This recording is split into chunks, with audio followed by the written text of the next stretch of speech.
Hey everyone! My name's Tim Leslie and I'm a faculty here at George Mason University. And I'm here today with Mort. Say hi, Mort. Hi. Mort is an advising monster. Isn't that true? Yeah.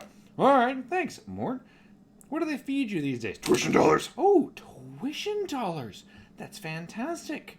Mort, if we'd like to keep you small, what do we need to do to reduce the amount of tuition dollars we pay you? Apply to graduate. Is it time to apply to graduate? Excellent. Who has to apply to graduate? Everyone that wants to graduate.